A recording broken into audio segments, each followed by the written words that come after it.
multitasking kan. Nah, Kis tuh enggak, aku tuh harus fokus satu. Satu ini dulu diberesin, nanti ke situ, nanti ke situ. Tahu yang mana harus duluan. Nah, kalau adekku enggak. Kalau dia merasa dia mau kerja jualan gitu, jualan baju, jualan makanan, yang penting itu dulu. Masalah beres tuh urusan nanti. Dia pinter untuk gimana ya? Mengatur pikiran sama tindakan dia untuk nanti dulu urusan itu. Yang penting yang fokus ini dulu. Nah, Kis nggak bisa. Aku harus bersih dulu, udah beres dulu, baru mau ngambil kerjaan yang lain. Kayak mana caranya? Kalau kayak gitu, rasa-rasanya aku gila sih. Pantasan waktu aku kerja di Denpasar yang jadi terapis, Kak, aku capek gitu, Kak. Karena itu kayaknya. Iya, harusnya manusia mencari yang menghasilkan. Kata adekku gitu, Kak. Iya, cari yang penting cuan dulu. Nah, aku ingat waktu aku kerja di Denpasar, kita semua sebenarnya udah pembagian tugas bersih-bersih. Cuma aku habis bersihin jatah tugasku, aku lihat kerjaan yang lain kalau masih ada yang belum pas, aku kayak gitu, merasa gimana gitu. Itu nggak bagus. Makanya aku nggak bisa kerja tim, Kak. Gara-gara aku kepikiran. Padahal orang lain nggak nyuruh mikir. Paham nggak sih? Otak kita nih nggak bener nih. Ngapain kita mikirin tugas orang kan? Harusnya kan itu punya orang. Cuman kalau ngerasa kita kan satu tempat. Kalau ada gini loh. Paham nggak sih? Misalnya, kecuali kalau kita dalam satu lingkungan kerja, roomnya tuh kita dibagi satu-satu. Nah, kalau itu mungkin kita nggak terlalu stres. Paham nggak maksudnya? Paham nggak? Gini loh, kita kan room tuh ada beberapa, tapi terapisnya tuh kan kadang lebih sedikit, kadang lebih banyak. Jadi, room itu kita nggak dibagi satu-satu orang, paham kan? Yang bikin aku stres gara-gara, nih misalnya jatah aku hari ini ngebersihin room yang nomor 8. Temen aku yang room nomor 1 nih aku lihat kurang bersih. Aku kan sedangkan jam 10 pagi aku harus sudah mulai handle orang, udah ada jadwal gitu, aku kerja. Kerjaanku tuh udah beres gitu. Pas kulihat punya orang nih belum, aku mau ngerjain pun nggak bisa. Jadi aku capek sendiri gara-gara nih, misalnya yang datang nomor 1, tamu nomor 1 akan diberikan ke ruangan nomor 1. Dan yang handle misalnya Kis. Berarti aku masuk ke room nomor 1. Paham dong? Nah, itu yang bikin aku jadi kepikiran dan rasanya tuh kayak kerja timnya tuh jadi pusing. Padahal itu nggak harus pusing. Orang lain nerima kok. Kita misalnya ada terapis 6 orang nih, yang lain santai aja, santai, nggak ada terlalu mikir. Mau handuknya terlalu dijemur sampai kering banget, kayak handuknya setengah basah, kayak mereka nggak ngurus. Yang penting ada, yang penting ada handuk, yang penting kain tersedia, yang penting semua tuh ada. Paham nggak sih? Orang-orang tuh pada dasarnya yang penting semua tersedia, nggak harus selalu perfect, nggak harus selalu sebersih itu. Nah, itu skill, Kak, menurut Kis. Benar, kita harus latihan. Betul, Kak Samuan. Jadi gini, gimana ya?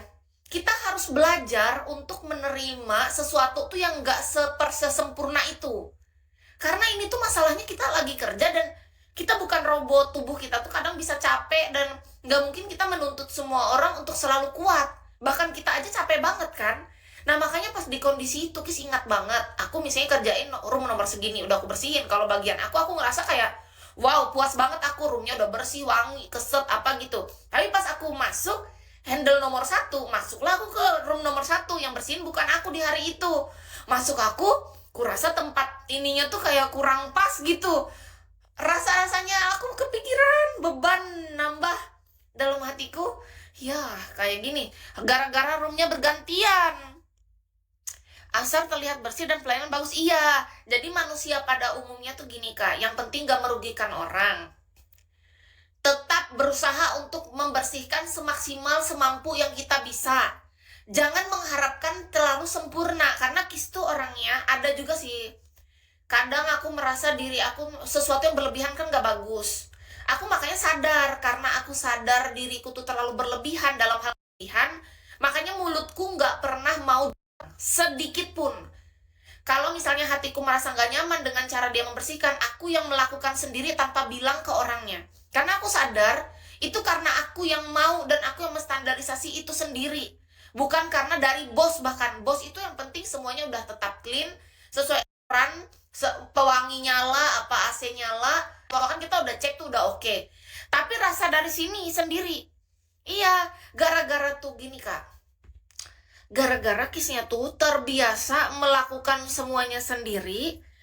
Ketika kita berbagi tugas dengan tim yang lain, kita merasa ketika kerjaan orang lain tidak sama seperti yang kita lakukan, kita merasa di situ ada yang kurang dan itu jadi beban pikiran sendiri. Jadi makanya hal yang perlu Kis pelajari adalah dalam hidup ya.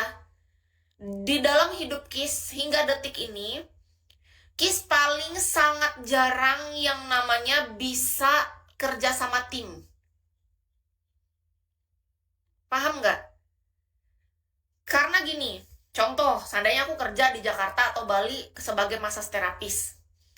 Aku pasti akan lebih tenang, lebih legowo ketika roomnya memang misalnya namaku disebut saja Silvi ya. Jadi tukang massage terapis tuh dibuat sama bos nih, Silvi. Ada room tuh dibuat nama depannya tuh Silvi. Jadi Silvi yang bertanggung jawab dengan roomnya di tempat Silvi. Kalau misalnya nanti AC-nya bermasalah atau apa kan kita cepat lapor ke admin atau lapor ke bos langsung tergantung perintah ya kan. Kalau misalnya saran bos, kalau ada masalah apa-apa hubungi admin gitu kan, kita pasti ke admin. Jadi kita bisa mengkondisikan dan kita bisa melihat gitu tiap room masing-masing kita punya tanggung jawab. Nah, yang bikin rasanya tuh hati itu kurang tenang terus sedih setiap hari membuat aku beban pikiran Kak. Karena room kita tuh diobrak-abrik ganti. Paham nggak?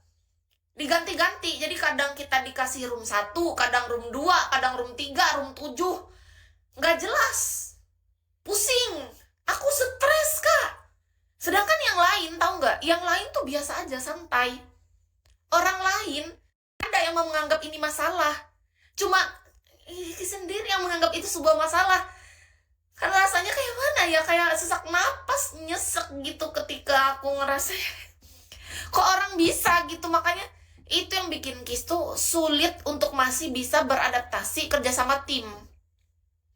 Padahal kalau kita kerja bareng ikut bos atau sama orang lain, itu kan kita tim. Bagaimana mungkin bisa kita pengen ada room sendiri coba? Itu kan pikiranku aja.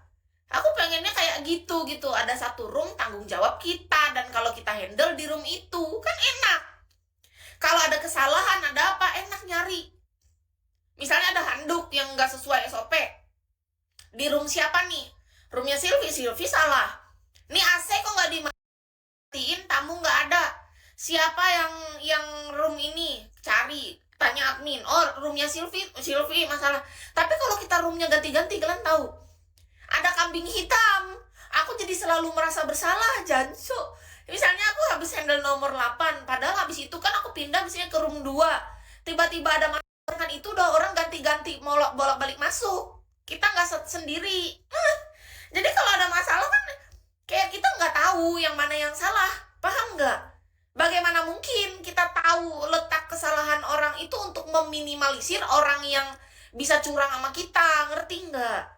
Menurut Kis, harusnya walaupun kerja tim sekalipun, ya roomnya tuh kasih tanggung jawab satu gitu, nih satu gitu. Menurut Kis, aku nggak enak gini Kak. Posisi orang yang nggak enakan nanti malah dia yang terus kena salahnya. Kalau aku bisa membela diri sih enak.